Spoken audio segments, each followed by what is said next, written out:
Hello, hello. We have Angela Ivanova, co-founder and CEO of Lamon, with us today. And Lamon is a company based in Bulgaria. Angela, you probably don't know this, but it is the first time we are being able to record with somebody from Eastern Europe. So I'm going to actually, I'm not putting you on the spot, but I'm going to have you teach us more about what is happening in all of Eastern Europe while you talk about your company. But thank you for taking the time. I know we've rescheduled a couple of times, but thank you for taking the timing and being on the show. Thank you for having me. Yeah, it's an honor to be the first Eastern European. It means a lot. I'm very happy actually that the widening countries, so-called here in Europe, are expanding throughout the ocean. So I'm very happy and honored to be the first one. Super, and I'm happy too. I want to actually start first with the name Lamon. It's such a unique name. So tell me the story around that. How did this name come and what does it mean? Well, it is a unique name, but trust me, it is very hard for us to keep with this little dot that we have, like lamb on. Not to mention that our company name is the same, so it was very hard for us to figure a proper way to make our website as well.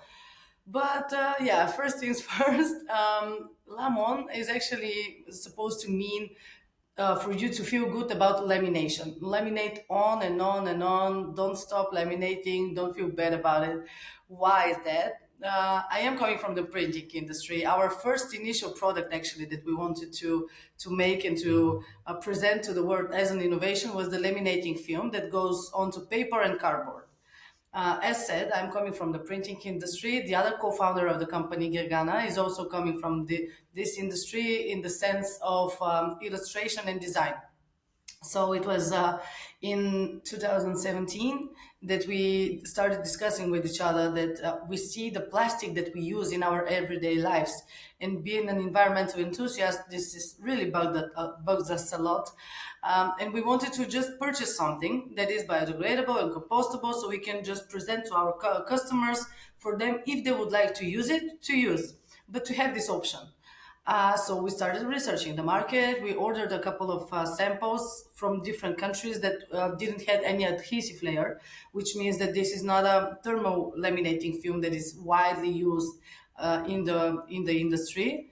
And on top of that, they were so-called oxo-degradable films, which means that they were combined with certain starches, but overall the recipe was petroleum based, which is actually a bad thing. So these also degradable things were the first greenwashing that we actually got into to see and to understand what's going on in this industry as well.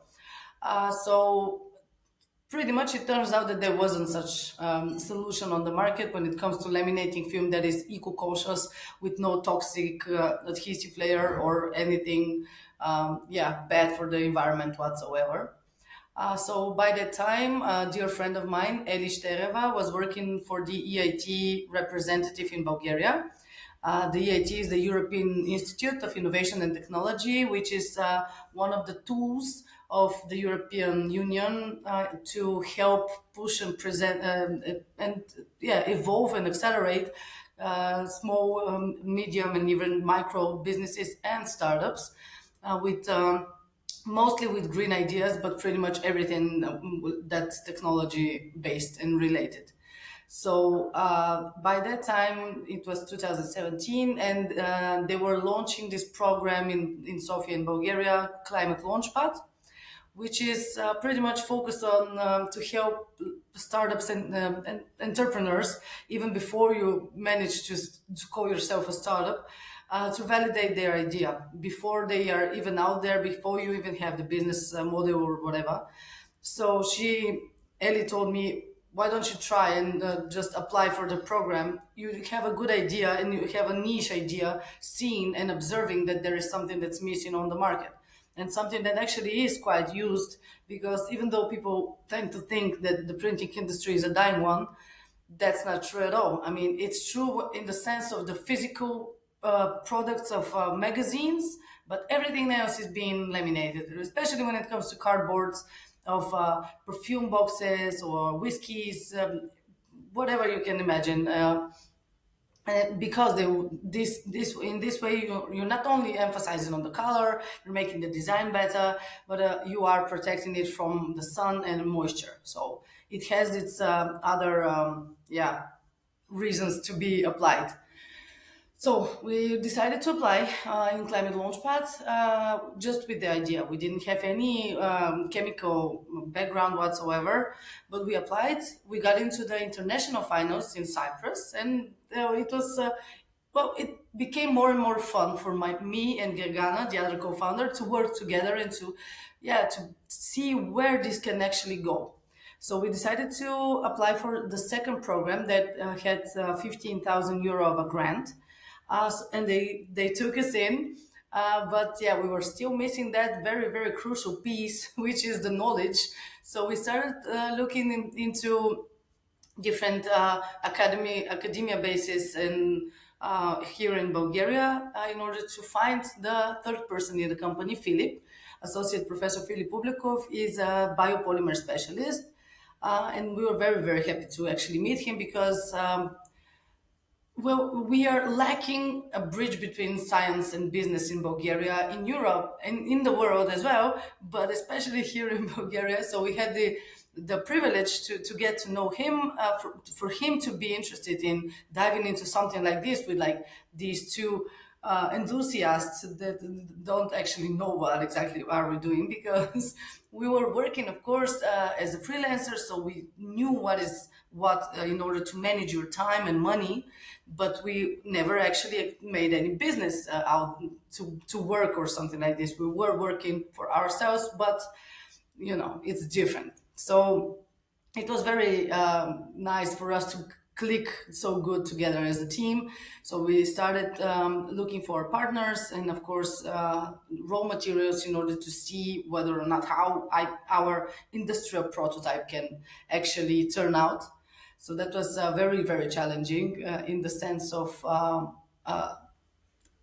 usually machines that are actually making any type of foils, plastic foils, I mean, they don't stop throughout the year. So it means that if we want to make any tests in an industrial scale, we have to be, well,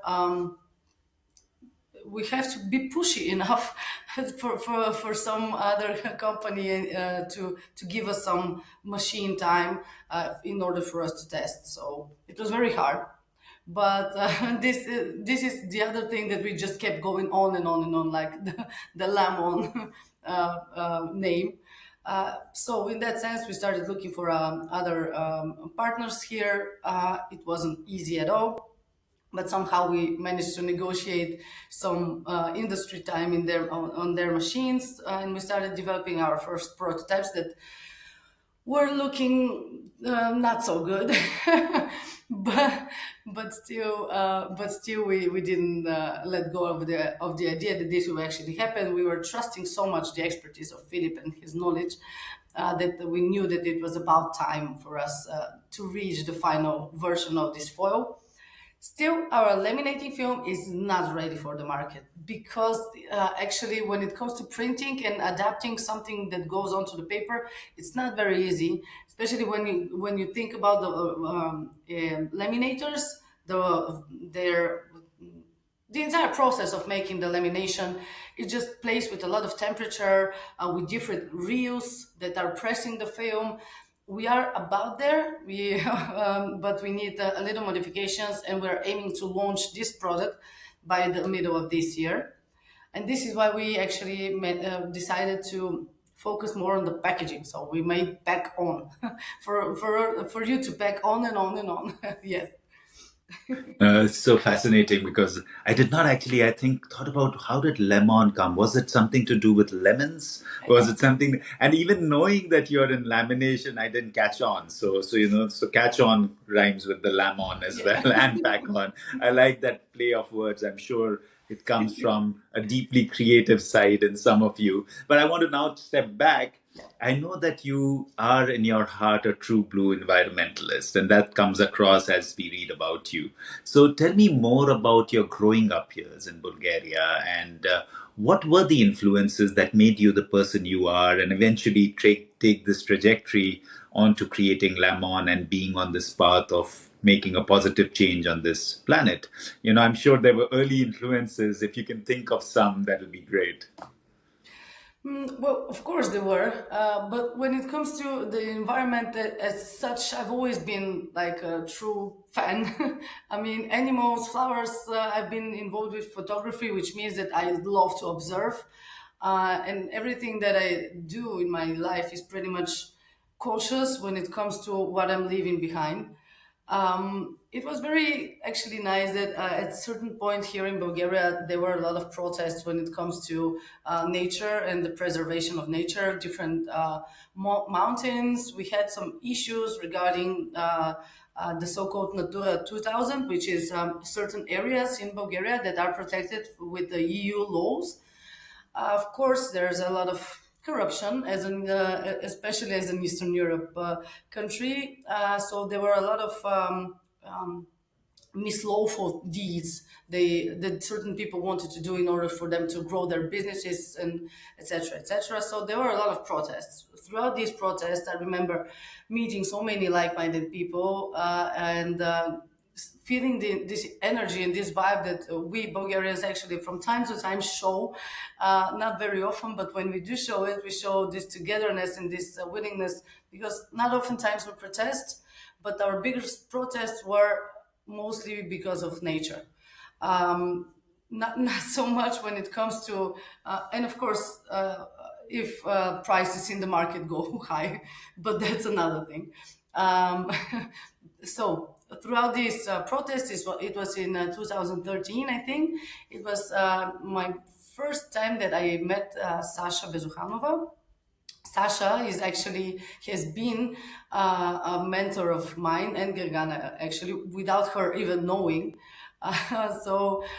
She's an environmentalist, of course, a philanthropist, businesswoman, and very well aware of what's what with technology and development of companies. She is the founder of Move BG, which is a place that is like NGO to help making this bridge between uh, people, the community, and the government. Because at the end of the day, there is this huge gap in between, and there are these NGOs that are trying to maybe bond us better in order to maybe receive better politics, maybe get better protection to the environment, to all of these things that people tend to, to strive for. So Sasha is the founder of this place that I'm currently actually. It has a co-working as well, and I'm very very happy that in 2020 she decided to be our first angel investor as well. So it was people like her and that I've been seeing around in Sofia in our environment that I've been looking up to when it comes to their everyday choices and what they are saying and making and doing and how they stand behind every word that they do. So in that sense, when it comes to the Bulgarian environment, she is one of the people that, I've always strived to. And I'm super happy that now she's in the board. We are discussing all of these things, and I'm able to, gain from her expertise now, especially when we are developing our company and pushing the market and everything. You said something very interesting that, protests in Bulgaria are either around nature or around the corruption and politics, etc., etc. So, is that something that's in the Belgian character, a connection with nature? And I'd love to learn more about that because, the more connected we are as a community, the more we can do. And the second part is in terms of your family, and were they more outdoorsy people? Did they put in a seed of that environment in you, or it's just the culture in the country that got you to, again, embrace the environment so closely? Yeah, well, when it comes to my family, for sure, my grandmother was one of the people that taught me to love animals and to love nature and to respect it for sure. It wasn't that much of my mother and father because we had this raw connection over here, but we tend to spend our summers with our grandmother and my grandfather. But since he was in a wheelchair, he wasn't very able to go around. But still, he taught me so much, like how to play chess or how to do maths.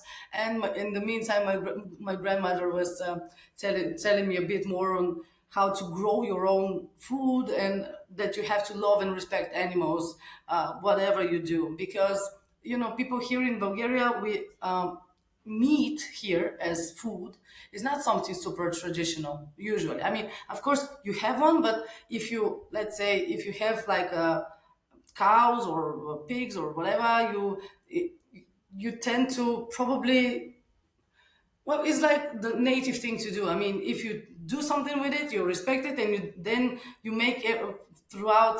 You use the fur, you use the skin, and then you eat or whatever. So it's not something. Even the dishes, most of the dishes that we have here are actually, well, vegan. I am vegan myself, and I think that my grandmother slowly but surely told me that I have to, while respecting animals, because she was using, of course, eggs, milk of the goats and everything. But she told me that of respect that just got into my mind so much that now I am, I am like partially because of this. Yes. So yeah, when it comes to nature and love, I believe that all of the Bulgarians are. We tend to strive for nature. We probably a lot of people lost that connection already because of money and because of poorness. I mean, if you don't have enough for you to eat, I mean, it's very hard for you to, let's say, go around and listen to the nature and birds. I mean, and be in peace.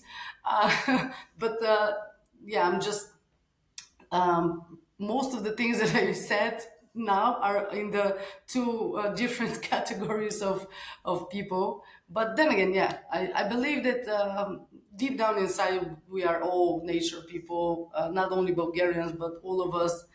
And I believe that everybody's striving for nature, but we just tend to forget that from time to time because we have all of our other things that we have to, little fires to put up. And we're going to dig into that a little more. But before we dig into that, why did you decide to learn about communication and journalism? What was the idea behind that? And maybe we club it with the idea of becoming a print operator. So so those two things. Why did you think that okay, I want to go and do my undergrad in the communication domain, and then after your undergrad, you choose to become a print operator, and how did that happen? I went into journalism and mass communication because of photography. I was thinking that I wanted to do that in order to communicate more with people, not just the artistic part of photography as such. So, and yeah, at certain point I started to think, because I had this little gap between after I graduated and before I applied again for the university. I mean. And I was reconsidering whether or not what do I want to do that actually makes sense for me, because I didn't want to just to go out and study something just to have it out. So yeah, I wanted to make something with photography in order to be able to again express the community's feelings and nature's feelings. Of course, my dream was to be a photographer for Nature, National Geographic back then. Yeah. So yeah, it was because of photojournalism, and that was pretty much my better way and my easiest way to communicate with all of the people in order to express what I feel and what I think throughout photography, but also to express what other people feel or think throughout the photojournalism. And then why get into printing and why become a print operator after this desire for utilizing communication? It was all throughout the same time actually. I was working in the photosynthesis. It was one of big place here in Sofia. It is gathering the community of photographers and art lovers. So I was working over there. They had this shop with a lot of yeah, cameras and all of these things that you need in order to be a photographer, like lenses, etc., etc. But they also had the print house, the print center over there. So I went throughout pretty much all of these things. I was selling at certain point. Then I went to the print house, and then I went into the, how do you call that one? That, I mean, you have the digital print and you have the warehouse of the print when you're folding and doing all the other finishing You deeds. mean like the negatives and the photo printing, the earlier Yes, 35 something mm like this. rolls? Yeah, Is because that you what you're don't have. thinking, or raw? Yeah, yeah. Okay. If I remember that Okay. Sure, sure, ongoing, sure. I will Yeah. go back to it. But yeah, Yeah. so I went through a lot of these stages in the company in the different positions. They also had a gallery, so I loved working in the gallery to be able to curate some exhibits as well. So it was pretty much all in the throughout the photography and communication for me are the same thing. So it only made sense for me to dive into communication, and this is why I think I feel good about communicating with people about what I'm feeling and seeing. Hence, being an entrepreneur and showing people that yeah, this is something that now needs to be out there, this alternative of on regular plastics. And now I'm super passionate about it. I mean, I've never actually thought that at the end of the day I'll be making some rolls of film and sell those. But not to mention any innovation in that sense. I've always imagined myself being a printer, but here we are. It's interesting the twists and turns life takes, and I'm going to come back to what I was saying, what I said a minute back on jumping into the area of your personality. Of You mentioned veganism, but of course you didn't just stay a vegan yourself, you decided to found Posta, is I think how you say it, Posta. How did that happen? Because I'm a plant based eater too. I'm a vegan, and of course, I've had my own journey, kind of getting into this domain. But what I've found is that I think everything in our life happens for a certain reason and it takes us in a different trajectory. So I would love to learn yours. How did that come early to you, and how did that happen? How did this idea that I'm going to not just be a vegan myself, but I'm going to get into catering, that happen? And what was that journey? Just a little bit on that as well, because that also feeds into what you do now. Kind of, it's all Yeah. earth connected. Yeah, I believe so too. Well, I became vegetarian when I was 14. So I think so. Yeah, it was like about 13, 14 years old. So at certain point, getting bigger and bigger and more adult in life, I start to realize about, yeah, all of the nonsense going around the milk and other industries. So it only made sense for me to make the next step and become vegan. It's about 10 years now that I've been, I think, and I've never felt better. And because of that, and because, of course, more and more people around me became either vegan or vegetarian, I believe that this is the better way for me to communicate, again, communication, to show people that this is delicious, this is very easy for you to make, to reach. Don't be afraid of this. I will not like slap you around your dish if you decide to eat some meat. Okay, fine, of course I want everybody to be vegan, but I know that that's not the proper way to to do so with aggression. So the better way to do it with is just with love and to show that this is something that is very reachable and doable. I mean, this is easy. It was 2018, I think, when we decided. A dear friend of mine, and again, the team was me, one another lady, Galina, and one another male, which was Christo. So again, probably this is my, this is my, how do you say? Probably I Like a feel better structure. in A that. structure, this is Yeah, your structure. structure. Thank you. It's a triangle with one male and two women. Yeah, yeah, because I find it funny that it was the same structure, yes. But yeah, I I was actually first off, I was speaking with Christo, and we started speaking more and more about how we can. This is something that's not here so famous in Bulgaria, especially in Sofia. There weren't so many hipsters as they used to call them back then. This was again a niche market when it comes to Bulgarian alternatives over here. There was, I think, Lovin Hut. This is a European place. It's around Europe, yeah. And we just wanted to make something that is like really relatable when it comes to like the same as if they're the Bulgarian dishes, but in on a vegan manner. Because a lot of the like let's say Loving Hut and another restaurant Krink we have over here, they're diving into more in the Indian food, which is lovely. But we have these dishes that I've mentioned to you that we wanted to push a little in a more vegan manner and to show them to people that yeah, this is something very doable and delicious.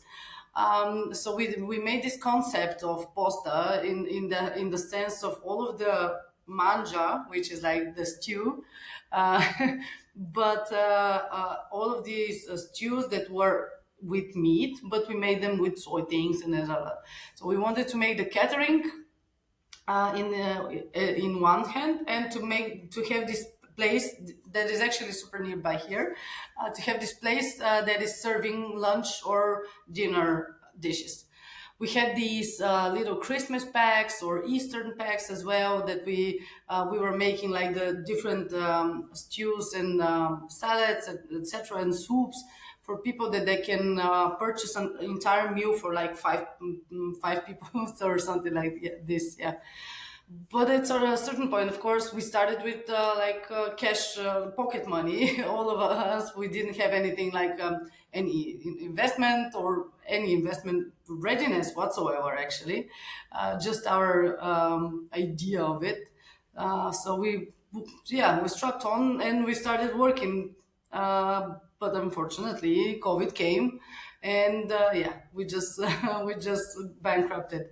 It was super hard for us because I remember.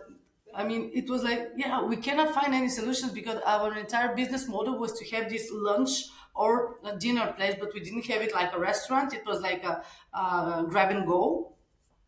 So we couldn't, and not to mention the catering was out of the option as well. So we just decided that yeah, at a certain point we have to drop this and probably continue later on. I still have the idea of reboring this, probably in a couple of years when lemon is now, because lemon needs to be my only focus now. But when it's when it's working business, when we have the profits, the revenue, when I can step a little back, I would very much like to renew that because I love the entire idea again of this communication with people. I love to communicate throughout food. I mean, this is what is more romantic and what is more clean than sharing your food with somebody. So yeah, that's for sure. I would at certain point I would like to have it back. I would love for you to meet my wife and explain those feelings because she has no. It's like I love food as well, and I'm the official cook in the house, and that's great for me because then I decide what is cooked, and I'm very particular about just even going and picking out my vegetables because I keep. She's like she'll just order online, and I'm like, how can you do that? You have to talk to the vegetable before you get it home, and then she's like, what are you talking about? And then Jesus, like, I don't want to go to the supermarket. I don't want to do any of that. And it's like, you're not connecting with the food. So I have to get you to connect it at some point, and you can explain to her this feeling of connecting with food and how food becomes you. And when you were speaking earlier, you of course talked about EIT and, that whole summer school on climate. And also you talked about meeting Gergana and Philip and getting together for creating Lamon. But I also want the story of, how this idea germinated. I'm told there was something about scribbling on a napkin. So what is that idea about scribbling on a napkin and this idea emerging from there to kind of get into something so particular that we're going to try and change the way things are laminated. And of course, you evolve into various things, but the germination of that idea, three of you coming together and then starting to move towards this wonderful company. Well, I don't know. It was it was just weird because when I get back, I mean, I don't even remember how that happened. I mean, we it was so naturally just came out to be, yeah, because Gagana and I, we were just speaking. We just wanted to see this thing happen and to yeah, realize that it doesn't exist. It didn't make any sense.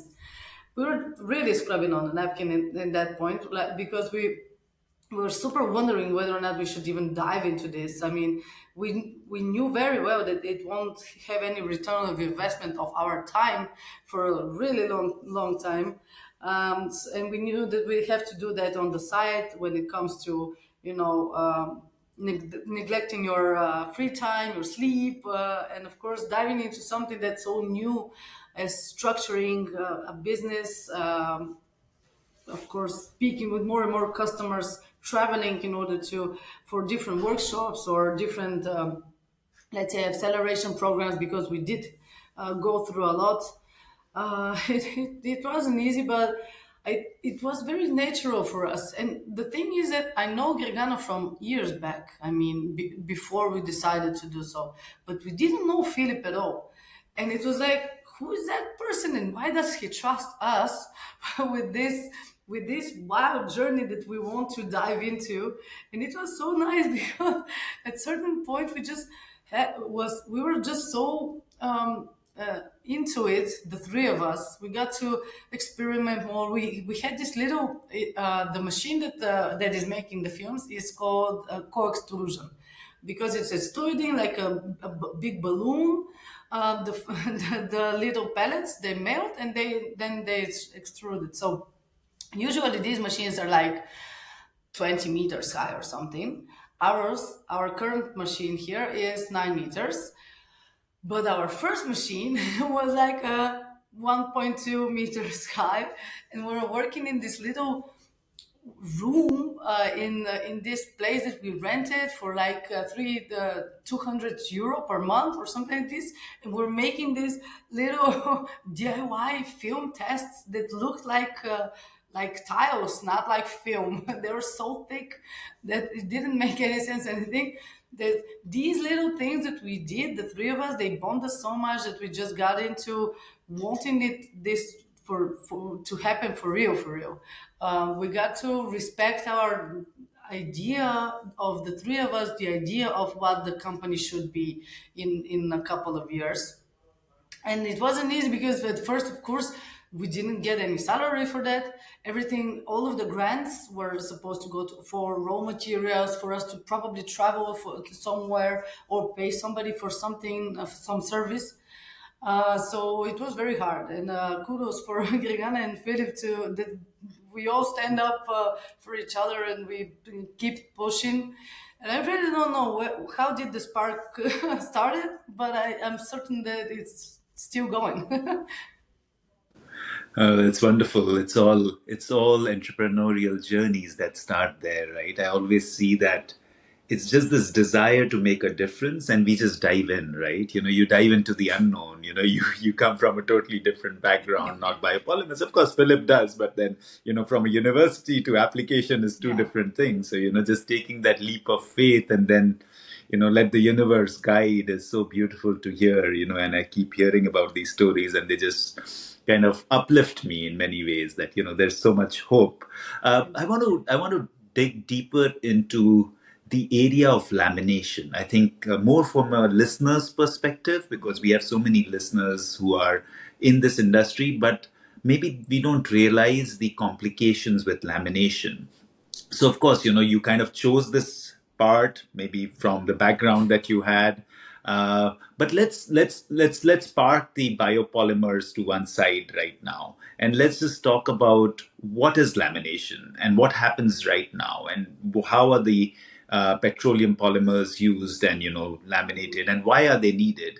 So give us kind of 101 masterclass on lamination first, a short one, and then Yeah. we'll take into, why you are trying to change it. Yeah, well, lamination as such is being used for so many reasons, but yeah, let's start with this one. Once you synthesize the polymers from petroleum, it again goes into the same process that we are making. It is co-extruded and it becomes reel of film that is supposed to be implemented onto paper or cardboard with different laminators. There are these massive laminators. There is cold lamination as well. There is hot lamination. It depends on the material and of course on the price, because cold lamination, yes, it varies actually. Prices can vary according to the needs and according to the finish of certain films. They are anti-scratch, they are UV films, there are matte finishes, etc., and metallized films, of course. The implementation is quite easy. For in our case, it is thermal lamination with these thermal reels of about, let's say, 110 degrees Celsius. I cannot say that in Fahrenheit. I'm not sure how much is it. You find that Celsius. I think most of the listeners again operate in both, so you Right. find. And the thing is that it adheres onto the paper in order to either protect it or make it stand out in certain way. So there are a lot of like book covers laminated, photo books for people that they laminate, different cardboard boxes and other protective things that, like I've mentioned, even those in the supermarket. How do you say call these that like little shelves, but they're made of cardboard. This is laminated as well Yeah, in the yeah, supermarket. like yeah. Yeah. There's a word for it. I'll come to you. Um, and not to mention, of course, all of the other advertising materials that are supposed to like live for like a couple of months. These menus, business cards, they still they're still very much needed. But of course, the menus, especially in different areas with more moisture, it is still very widely used. The problem here is that once laminated onto the paper, the paper becomes unrecyclable. There are the certain methods that aren't used at all, but are possible for you to Separate. separate. Thank you. Yeah. For you to separate the paper from the lamination, but this is nobody does it because it's a lot of energy and it's very expensive. Hence the energy.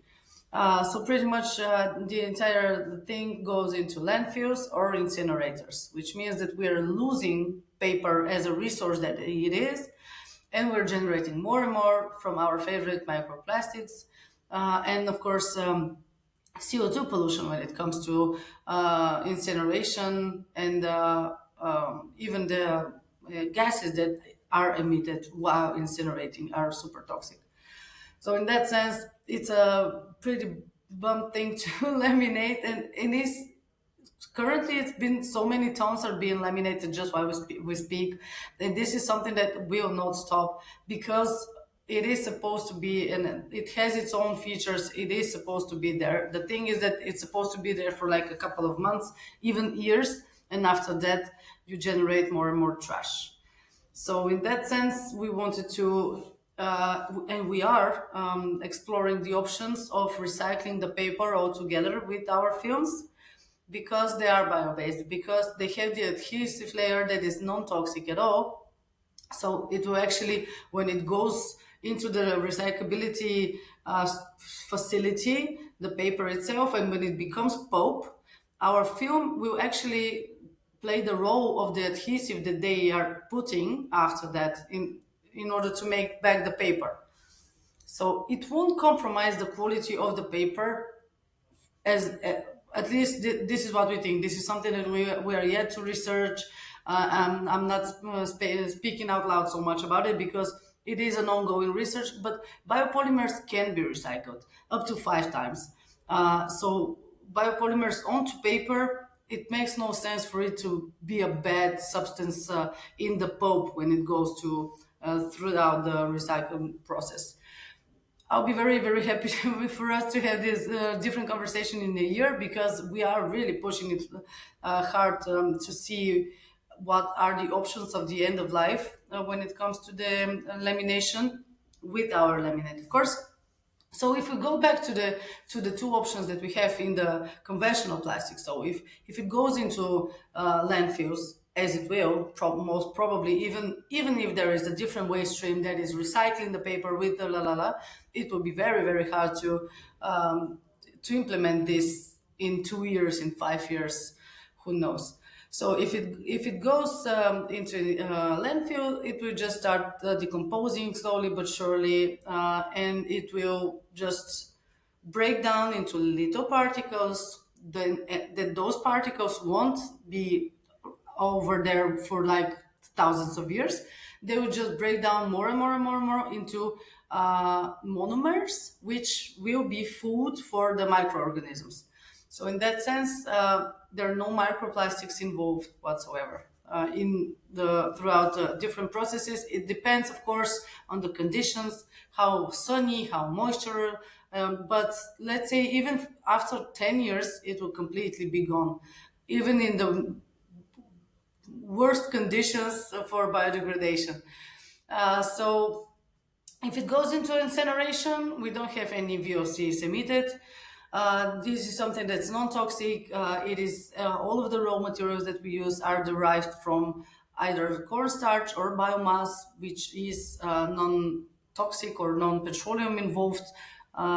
So in that sense, even the best case scenario for a waste stream of our products is a good case scenario. So there is I hear two terms. One is of course lamination, and the other is coating, and it could be extrusion or dispersion.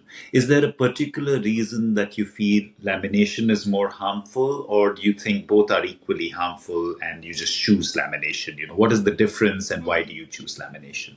Yeah, we choose lamination because this is something that is more doable in that current case of ours.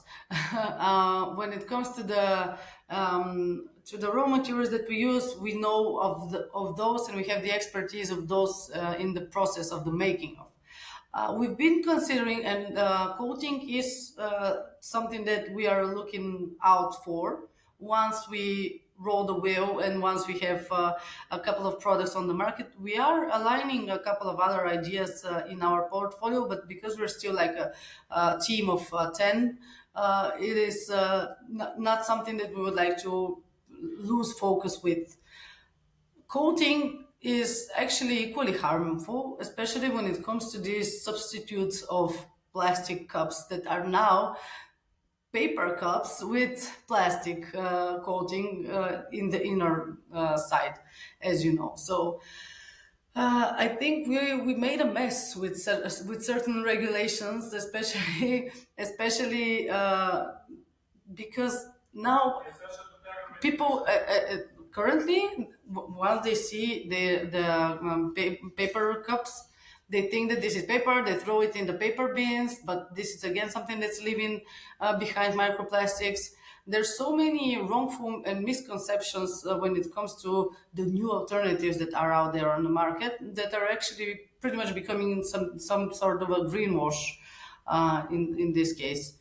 The European Commission could have done better in the sense of communicating with industries, with other companies, in order to align something and make it more harmonized, not just ban this, and now at least these little plastic cups that we used to have, we knew that this is plastic and it goes into the plastic bin, and they were recycled. Yeah, and we'll get to the policy side as well. But there are two terms that you used, which is basically bio-based and petroleum-based. How do you see this predicament that we see? Sometimes A bio-based product could be non-compostable, non-biodegradable. It could also have a challenge with, say, industrial composting. So that's the other one, because sometimes places are not, they don't have possibilities of industrial composting, and it doesn't break down easily. It will break down. Even industrial compostable, this just means that it'll take more time. So it does break down, which people don't understand at times. But the other one, which I hear arguments for, is also petroleum based compostables. So these could be the PBS, PBP BAT. There's a, there is clearly, you've chosen to stay away from those, is what it seems. So why do you choose to stay bio based, whereas it may be more difficult to break down, versus petroleum based PBS, PBAT, PVOH, which is easier to kind of break down? Is there a reasoning behind that? Yeah, it's the raw materials. I mean, we are using renewables. This is something that for us it makes more sense. It is emitting less carbon in the process of the making, and when it comes to the end of life, there are a lot of petroleum-based things that are supposed to be compostable, biodegradable, or something like this. But we're again sliding into the greenwashing uh, segment, because a lot of things are, everything is biodegradable. I mean, even a car will biodegrade eventually. But in that sense, this is why we tend to strive more for the bio-based and the renewable resources that are implemented into the raw materials that we use, rather than just adding some different additives and starches and calling our products biodegradable or compostable. These bio-based materials that we use, especially PLA, polylactic acid, that is very well known that it's not compostable, but yeah, actually it is. It just takes more time. The standard is about 2 or 3 years, that the maximum of standards that you can pay to get the certificate. But what is important here, and what we think it's more important, and this is why we chose this, is the end of life, but truly end of life, not just the certificate that you got, because a lot of things can be biodegradable or soil degradable, but in what percentage? There is these different gaps in when legally obtaining certificates, that these gaps are opening really big windows for microplastics. So in that sense, this is why when we choose something that the raw material is something that is renewable, that is, yeah, truly eco-friendly, it cannot actually become a polluter no matter what the end of life is. No, that's wise, and I agree with you on the source side, in the sense that ultimately the source is not renewable either. So you talked a lot about laminate structures, primarily with paper, board kind of based, but there are also laminate structures within the polymer space. And by polymer, I mean more what we would call in common parlance, plastic based polymers. And of course, the big one is the whole flexible packaging domain, where there could be multiple layers of plastics. There could be metallization, and metallization could be a laminate or a condensing metallization, a spray coated kind of metallization. Do you also look at that? Because that's a huge challenge as well, right? Any sort of flexible packaging. So, as Lamon, do you also look at those structures, or do you want to focus on paper based structures right now? No, no, we are exploring this option as well. We've been working with a company that is helping us to see whether or not we can implement it onto aluminium, because in that sense it will ease the process, and it will emit less, of course, CO2 when it comes to the recyclability of the aluminium afterwards. What we are exploring as well is making a really nice and thick foil, bio-based film that has great water vapor and oxygen transmission rates, that can just, yeah, pretty much be a standalone mono product that has the exact requirements. So this is something that we kind of have already, but it's too expensive to market because of the additives needed for this.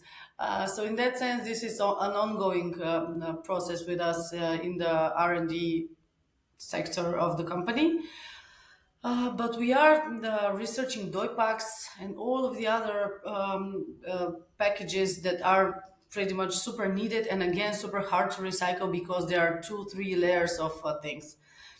We've been exploring options that are on the market already, but the adhesive layer, one of the adhesive layers that they use is currently some forever plastic, from forever chemical, sorry, that should be switched with something else that Philip still doesn't know what. So it's a matter of time. This is why we are now focused on our two packaging films that we have with one with very high, actually this is supposed to say low water vapor and oxygen transmission rates in order to pack foods like I don't know, fish, bars, or all of the other like pasta, etc., etc. And we have the other packaging film that's more for like e-commerce bags or fashion garments, fresh produce, that is like these open bags, so called. Even electronics, and of course our favorite, the shrink film that is for cans and water bottles and all of the other multi-packs that are supposed to use only for transportation, but they are huge polluter when it comes to, of course, the product that is being used. So in that sense, we are working on it pretty much in order to answer the question Yeah. short. No, I'm glad to hear because that's, of course, a big one, and we'll dig a little bit deeper on that. But before we do, you mentioned in between PLA. So, is that the main base material, or are you looking at various other base materials? Because, of course, you can have a wide plethora of biopolymers. It could be right from cellulosis to starches to PHAs and PLAs, and within PHAs, you can have various kind of structures and then blends. So two-part question. One is the what are you most excited about in terms of the base materials, and then what about compounding? How are you looking at that, and the mixtures, the alchemy of it? How do you explore that, and what is emerging there? Because, like you mentioned in passing, cost that becomes a challenge, right? So, Yeah. so in the end, when you go to a buyer, there are only a very few buyers who will pay Yeah. at least a significant premium. I find that, like buyers are not even ready for, say, a 20% premium. So that becomes a challenge for people like us. Yes. So let's park the buyer part. We'll get to that. But in the sense of the base material, the copolymers, the compounding, how are you looking at those structures? Yeah, well, the base material is PLA, but just in a certain percent. We have other additives that, yeah, we are mixing up as well. We are actually waiting for one twin extruder, which will help us actually make our own additives as well. This is in order for us to lower the price as much as possible. We have other additives that won't be mentioned currently because of trade secret. But what we are happy with is all of those are bio-based. So in the sense of compounding and exploring all of other options, we are on the lookout constantly. We see a lot of companies, manufacturers of the raw materials that are yeah, having their own R&D non-stop, presenting different alternatives of already very well known products as well, certifying them also, which is very good for us because we are non-stop exploring actually the websites such as the Certico website or the TÜV Austria, which is like the laboratories, which is the given certificate head company that pretty much everybody is going through. So it is evolving. When it comes to such products, the difference is huge. I mean, when we started I think the PLA that we use, because there are a lot of PLAs. So in that sense, there are different structures of the polylactic acid as well, and different finishing. And one is more milky, the other is more, let's say, crystal. So it was about, I think, 11 euro or 12 euro per kilogram back then, and now it's, I think, 360. So, because there is more and more demand, there is more and more manufacturing. There are a lot of actually facilities that are being opened in Southeast Asia currently in order to present more, I think, nature works will open this year even, and they are making this huge factory that will be able to make from corn and from sugarcane, as far as we've. Yeah, the Thai factory is sugarcane. Okay, come again. Sorry, the Thai. I just said the Thailand factory is all sugarcane, and Oh, the US sugarcane. factory is all Mhm. starch Yeah. based. And India also has another factory opening, 75,000 tons sugarcane again. Yeah, well, it is evolving. I mean, there's more and more manufacturing of bioplastics, different bioplastics as well. I mean, not just PLA. So we're constantly exploring options to make even the film better, to implement, to make a different finish. Now, all of the additives currently that we have are actually. We don't have to treat the corona, the surface of the film, in order for it to be printable, which is very good. It is just treated. I mean, we don't have to over treat it again, and this is saving what electricity, which is super nice. And of course, there is no ozone because of it. Because this, while you are treating the corona surface of the film, most of the time, not most of the time, every time, there is an ozone layer that is emerging throughout the process. Of course, you have to have this, I don't know, it's like a little machine that is removing the ozone layer from the atmosphere around. But this is again more and more electricity that we don't use. So in that sense, we just actually locked our LCA and our impact for the products and the company and the impact assessment. And we see quite good results. So in that sense, we are super aiming to lower our energy consumption as much as possible, to greenify it when we can, because we are just now starting with our factory here in Sofia. We still have to, of course, more to perfect our inner processes, but because we're layering from the ground up everything to be eco cautious and green, I believe that by 2026 we will have at least for office consumptions green electricity.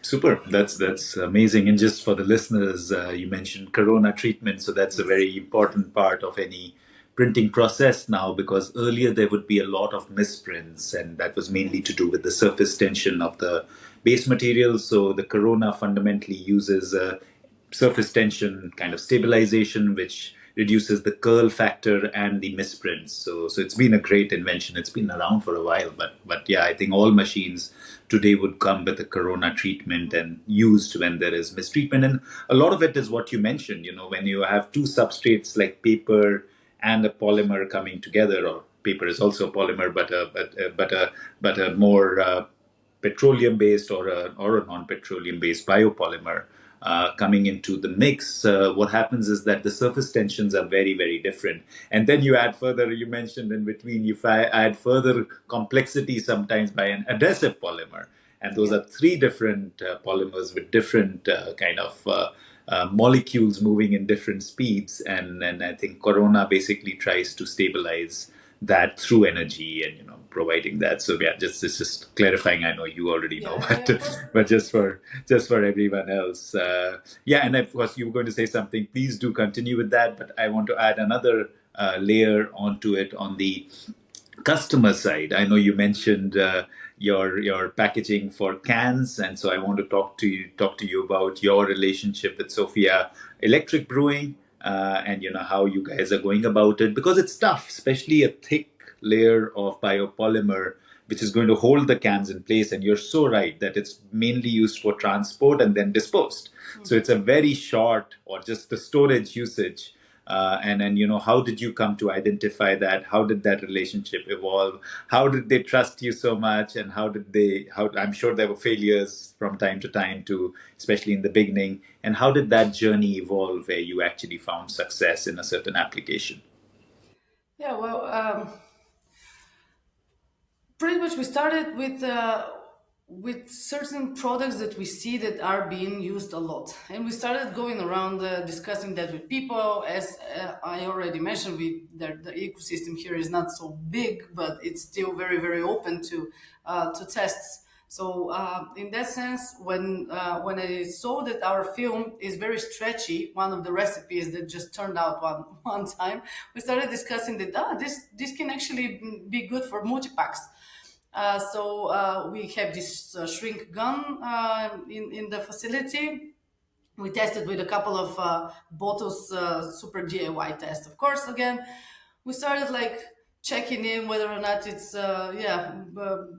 good enough and strong enough to carry the weight.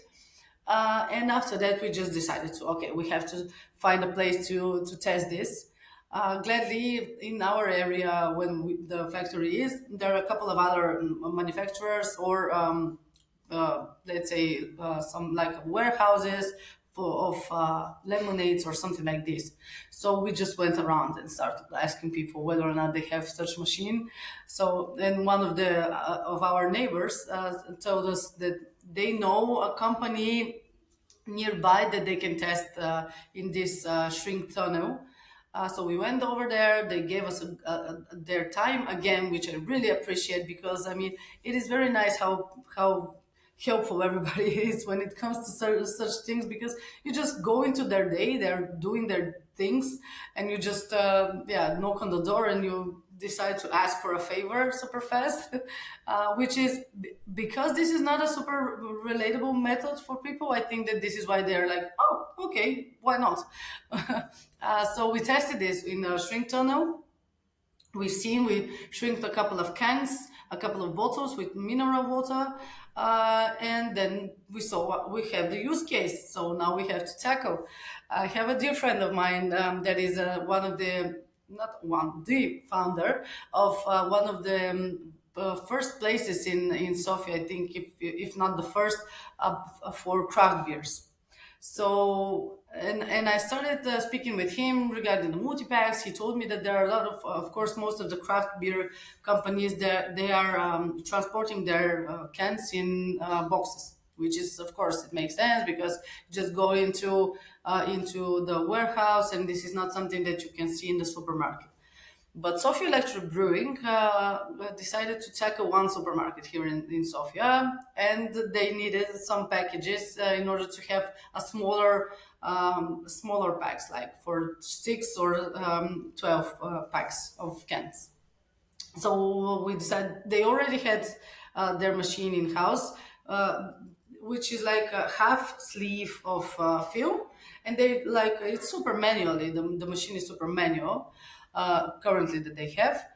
So they called me and they asked whether or not we have the film. I went over there in order for us to check, and it just fit perfectly. I mean, because I already tested it, I already knew that it would fit perfectly. We just had to, balance the temperature in the first time, and from then on, it just became, just a regular thing for them to get this sort of row. It's not, and now what it's important to say, our film is actually not expensive at all when it comes to other eco alternatives. Of course, there's a lot of petroleum films that are about €3 per kilogram, which is, of course, this is something that's like a bad film. Ours is about €6. I know it's like two times, but it still depends on what exactly are you packaging. If this is napkins, of course, it doesn't make sense for you to wrap it. It makes sense, but it is more expensive for you because the product itself is very cheap.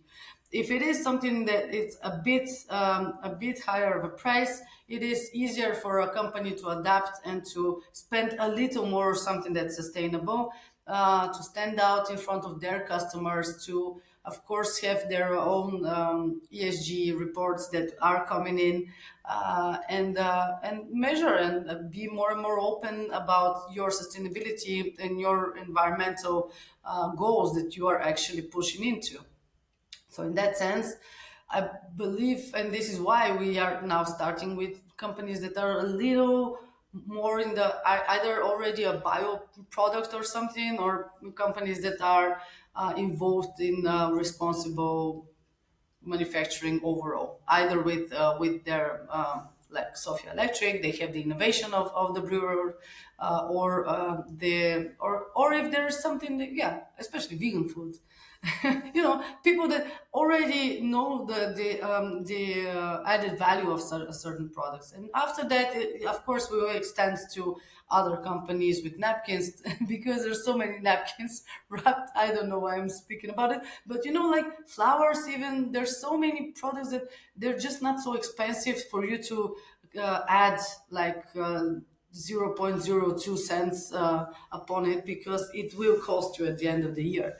But in that sense, we're looking into the options of reevaluating and recalculating together how much we will spare you of taxes when you use something that's bio-based, because these waste taxes in different countries are different, of course. Europe is very well divided when it comes to national legislations for waste streams, but in that sense, we are adapting according to different markets. So, and that's why we have all of the certificates and all of the measurements and metrics that we would very much like to present to our customers if they are interested.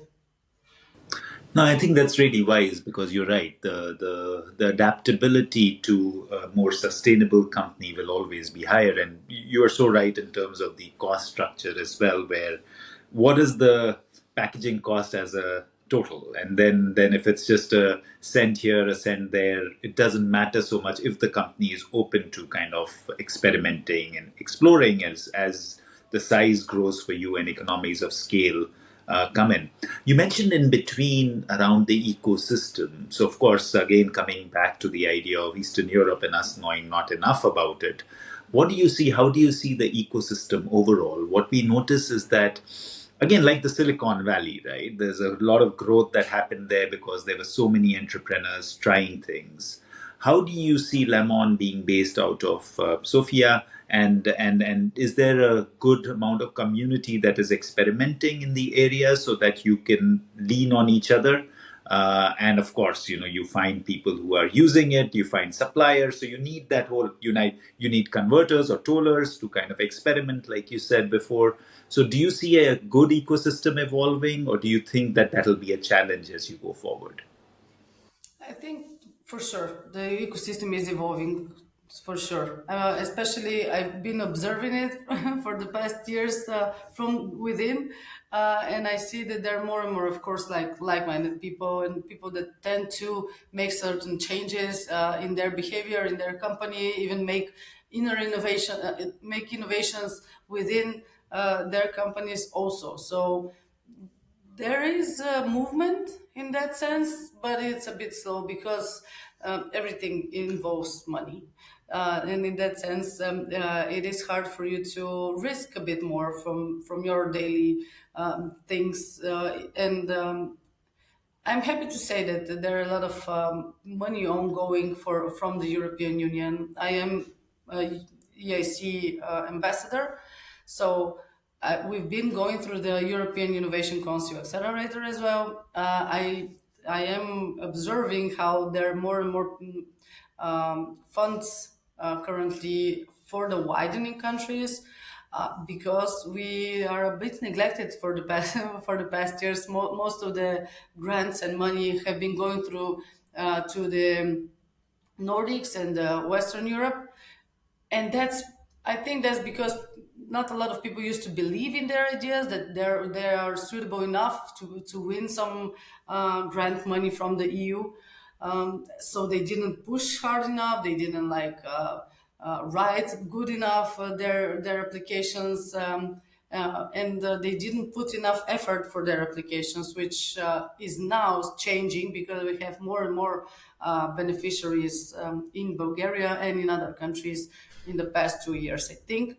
And yeah, I am seeing that for sure.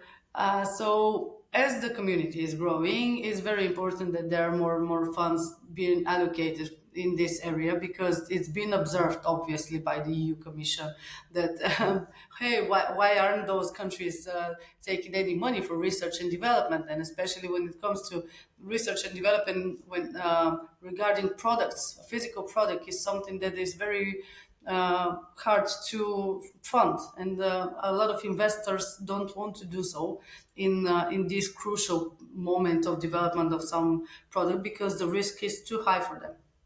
Very probably they will lose their money, because it's something that the return of investment in physical product is way slower. It's just the fact, because you have so many little things that can go wrong. So in that sense, it's very important that a lot of cash has been allocated in these areas, and this is why we see the change even more when it comes to more innovations and more new companies, emerging companies that are starting from zero to, and from the very beginning, they are focused on being green and sustainable. Whether or not, I mean, it doesn't even have to be a green idea that you are making. I mean, just make it in a green way, in the sense of what you use and the resources that you use and the impact that you have. There is this change that I can for sure say. That's really good to hear, because I think it's a lot about encouraging each other, and because this is a new domain, and the more, I would say, even more younger people coming in is always a great sign. And of course, you've cued me really well for my next question, which was a big congratulations because of your fundraise that happened recently with 11 Ventures. Yeah. And what was that journey like? Because this is a decent fundraise; it's over 500,000 euros, and so that probably gives you little bit of wind beneath your wings. But that said, I'm sure it was not an easy journey, because that's always a challenge. And how do you see yourself moving the dial from here? Yeah, well, it was very important actually. It's our first fund that is backing us up. And when it comes to people that are behind the fund and the partners that are in the company, it's very nice to have their expertise on our side. Now we have a bigger board in order to communicate and discuss our next steps with. And it's very nice because we have this. So of course they have this trust in us when it comes to we know our company better, but when it comes to expansion and certain decisions that we would like to make, it's very nice to have all the other experts and heads that are thinking in your way as well. It was a crucial step for us also, because we had to have this little push in order to market better, to change our brand. Now that we already have the recipes and the two products, we have to now be able to push it and to make this go-to-market strategy and start executing it without thinking so much of spending. I mean, we had to expand with two more people in the company for business development and for administrative help as well.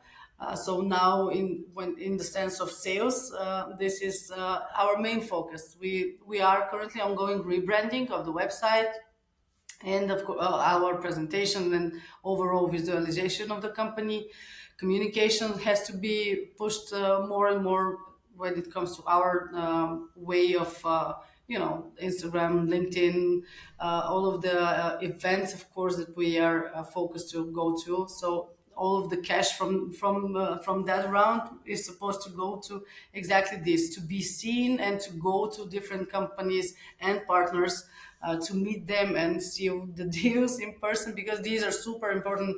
I see how important it is, especially with a young company, for us to go and to make the first test with them, to be able to clarify the procedure and move from there.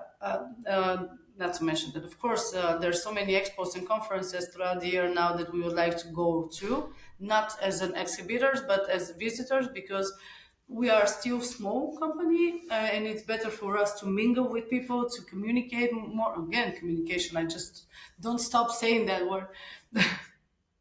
It's But it's in your DNA. It's good. obviously, but yeah, to network a lot, meet other people, see all of the other alliances that we can join as well, because we are part of a couple of alliances in order to tackle waste, to prevent waste, and the business coalition of plastic treaty as well.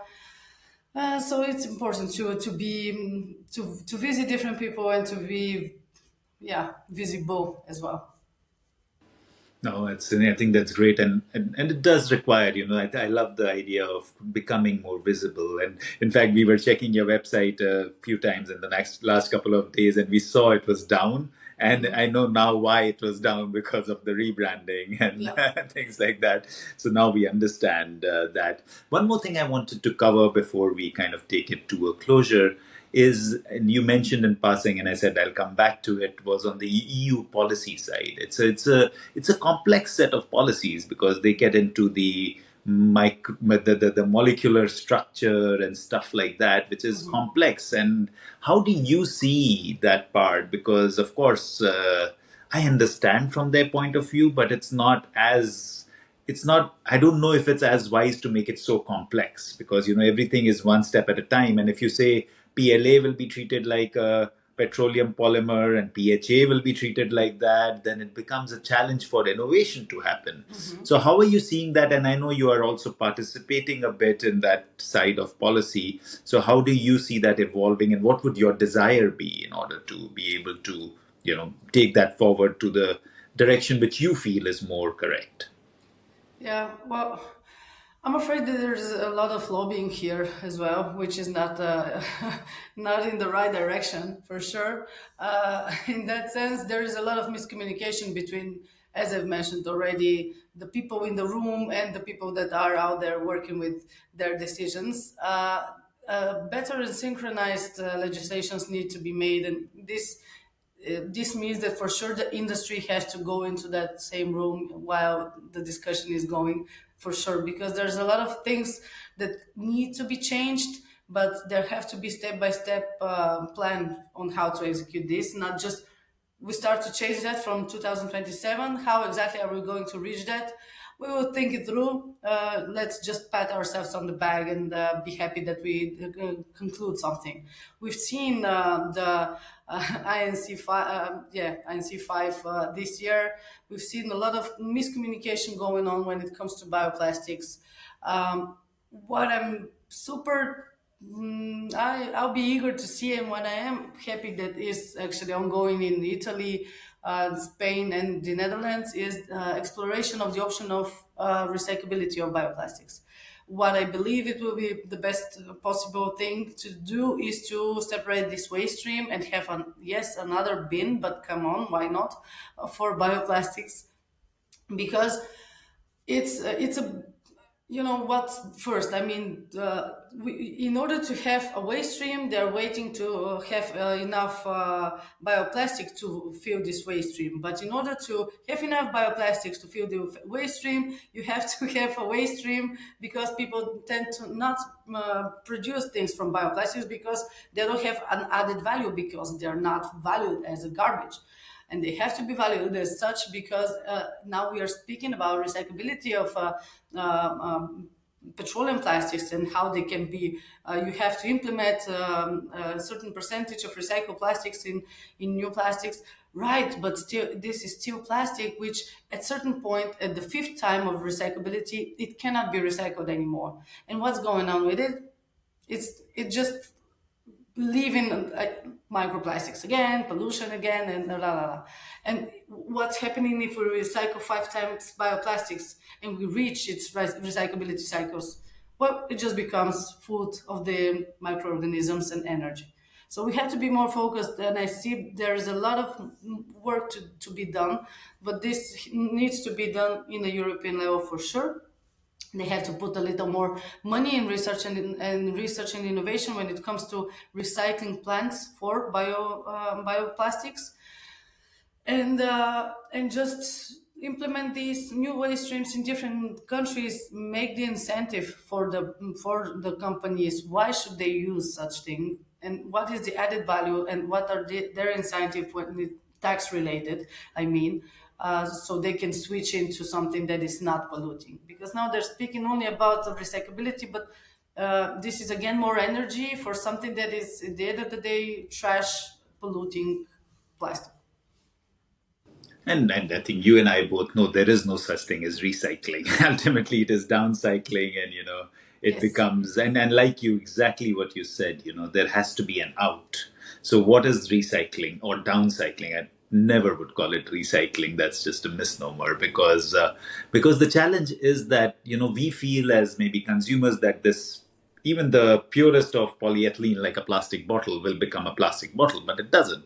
It Yes. becomes a fiber and goes into Yes. polyester or something like that, which will lie in some Atacama desert in one side of Chile and burn or Yes. something like that and get into gas. So I think you're being very, very kind by saying six times. I would say if it's one time, it's great. If it's one time, downcycling, and of course, again, I had a lovely conversation on the show with an amazing lady called Sean Sutherland who understands this chemistry, and she was talking about it's not just about the polymers, it's the amount of chemicals that are inside. How do you tackle that? Because there are again, like there are copolymers, there are different layers, there are tying layers, there is within the structure there are certain chemicals to enhance certain properties. So how do you take that out? There is no possibility of taking those out. So there's a huge challenge that we see, and I hope that this whole, I find that it's just the idea of convenience. Talking about recycling, we are at 8-9%. If you really, really, really move the dial, you might move to say double of that, 15% downcycling. Which again, like how do you close the loop in the end? It has to get out, and it'll get out as polyester or a cheap poly bag, or that they put black color in and nobody notices or something like that. So we both know there's a huge challenge, but I'm glad that you're at least addressing that and trying to work towards, I would say, more sense on the policy side, because policy affects innovation, it affects investment, it affects the way we consume everything, right? So I'm glad that there is also focus, while you're a startup, still focus on that side. Okay, just taking it, and of course you can add anything to the long kind of diatribe I gave, but but just taking it to its closure. So if you look at Lemon and all the aspirations you guys have, and you have a crystal ball for the 5 to 10 years hence, Yeah. how would you see Lemon scaling, and what does that look like to you? Yeah, well, first off, yeah, what we want really is to start with the European market and expand and probably mirror our factory closer to our material suppliers. So either we will partner up with somebody in the United States and in Thailand, or just to make our own factories in order to lower our carbon footprint with the deliveries and everything. We would like to have one factory here and two in both sides of Southeast Asia and in the United States, in order to be closer to our customers, because we see the potential of our products and of course of the market. I see us continuing with our R&D, because we know that there's so many other little things that need to be tackled. We already mentioned the coatings. There are a lot of other products within the scope of plastic packaging that need to be researched and developed as well. Like we've mentioned, the aluminium ones and dye packs and things that are needed in the market. We just have to be able to find alternatives.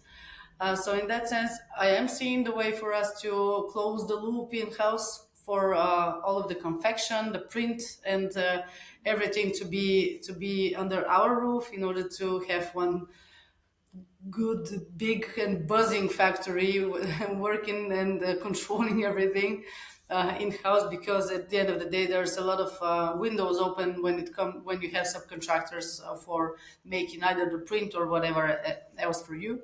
So in that sense, I see us for sure just growing bigger and bigger and stronger with bigger portfolio. I'm super happy to have such partners that I currently have. My co-founders are amazing, and I know that we will have more energy for the years to come. And yeah, I wish you all the strength in that venture as well. And of course, I hope that on the side there'll be a vegan eatery as well that'll come along. The next version of Posta, Yeah. will evolve along with that. And that takes me to the final question: what does good garbage mean to you? Nice. Good garbage means this is nice. Let me think about it. Good garbage is something that is feeding the earth and the soul. Wow, that's well said. I love it how concisely you say it, like, and you capture everything, right? It's just feeding the earth and the soul. So I've, of course, asked this question to maybe 80 people by now, but you're probably the most concise and, like bang on kind of thing. So I'm glad that you studied communications. But it has been such a lovely conversation, Angela, with you. And I think what is beautiful for me to see this huge entrepreneurial instinct in you to kind of evolve something and go into the unknown. I think that's the big challenge. Like we get scared, right? That let's do something that is known. Let's make sure that the next salary comes, next month. But then that limits our possibilities. So I just see this huge possibility, and like in an area where maybe we are not hearing as much globally, in the Eastern European domain. So I'm glad that you're bearing the torch and trying to work and moving the dial in that area too. And of course, we look forward to more and more success for Lemon and all the other things that you're going to do going forward. Thank you so much for your Thank time, you. for being on the show as well. What a great talk. Thank you so much. It was pure pleasure.